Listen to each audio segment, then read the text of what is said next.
Coach commented that maybe the week off maybe resulted in you guys losing a little bit of rhythm on offense. How much do you think that factored into the performance tonight? I agree with Coach, but for the most part, we hang our hats on defense. And what happened in the second quarter is inexcusable. I can't blame it on a week off of rest. It's a lack of communication and not being disciplined. So we can clean that up. I think we'll be fine. Were you kind of thrown off that, they picked up the pace after coming out of a slow pace with the San Antonio Spurs? No. I mean, we weren't surprised. They're the champs, and they always play that way for the most part. They can slow it down or they can speed it up. So they have the talent, they have the guys, and they're well coached. AD, what changed in that second quarter? Did they change the way they defended you guys, or was it just mistakes? How do you diagnose that? Like Rondo said, defensively, had a lot of dunks, easy dunks. Nobody, 5-6 feet, and we missed a lot of shots. But like Doe said, we hang our heads defensively, and we were getting back cuts. They was cutting us on the split action, and we can't allow ourselves to to get them easy plays like that, because that's how they get going. So turning the ball over, my offense not getting shots, and then combating it with bad defensive possessions. That's not us. I mean, what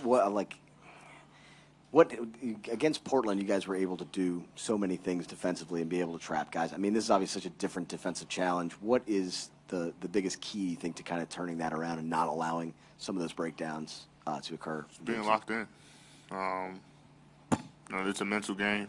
They never stop moving, so you got to make 2, 3, 4 efforts, especially with guys like Clay, and Kevin. You got to make sure you stay attached and know the coverage. Once Clay comes off one screen, he's probably gonna come off another one and another one until he gets the ball. So this is a mental toughness game. We just got to be locked in, like we was the first quarter. Had a couple, but we were communicating, playing for each other, and then the second quarter we just let them get basically whatever they wanted. This is for either one of you guys. You guys came in, you're such a confident group.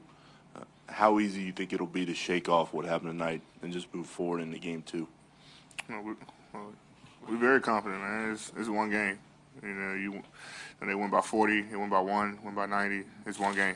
It's still best out of 7. So our job is to learn from what we messed up tonight, get prepared for game 2. We know we're a much better team than what we showed tonight defensively. We showed that last time we played here, so we just got to come out with a different mindset to, have pride in our defense, and try to get out and run. How much of the problem do you think in that second quarter was just a result of mental mistakes, and what do you do to fix that going into game 2? Well, without looking at film, just off the top of my head, I think us not making shots, took over our defensive end, our defensive urgency. I think, obviously, if we make shots, I think we're a better defensive team, but we can't allow our offense to dictate our defense. It has to be vice versa. So given that, stay mentally tough, clean up the boards a little bit in that second quarter, in the first half, and I think the game will take care of itself.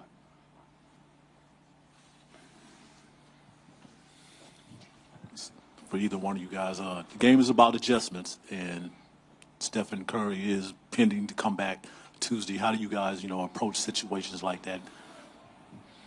Just go out there and play. I mean, of course, he adds a different dynamic to their team, but we're going to do the same thing that we've been doing, without the breakdowns. He did the same thing that Clay and KD do. Throw into the post, they come off screens, or he can dribble down and just pull up. So we're going to be more locked in defensively, especially with him probably coming back. But for us, it's all about pride. What they did in the second quarter was an embarrassment to us. We're not that type of team. But come out, like Doe said, we came out and missed shots, and we let that dictate our defense. So of course we got to put the ball in the basket, but at the same time, we got to play a little bit of defense. Rajon, do you feel that you played at the pace that you guys wanted to play, and things just fell apart in other ways, or did they kind of take you out of your game at all in that way as well? I don't think they took us out of our game. I think we were able to play with the pace, especially in the first quarter. And like I said, in the second quarter, we had a couple fast breaks that we missed wide open threes, and that led to them, capitalizing on those breaks as well. So a couple turnovers, we took a couple hero shots, and then that was I guess the 24-2 run. For Rondo, kind of piggybacking off that question, because you guys like to play at that fast tempo, is there a way to guard against kind of playing into their hands, because what they want you to do is speed up and miss shots and then they can run? I mean, that's what we do all year. That's what we take pride in. We set the pace. We play with a certain pace throughout each game, and that's never dictated how we play defensively. And I thought tonight, because we missed shots that we normally make, and like I said, we give it a week off, regardless of the outcome. We got some good looks. We didn't make them, but our defense was completely broken down over and over again. We can't allow 4 or 5 possessions in a row where they get 3 dunks and 3 wide open threes. Thank you.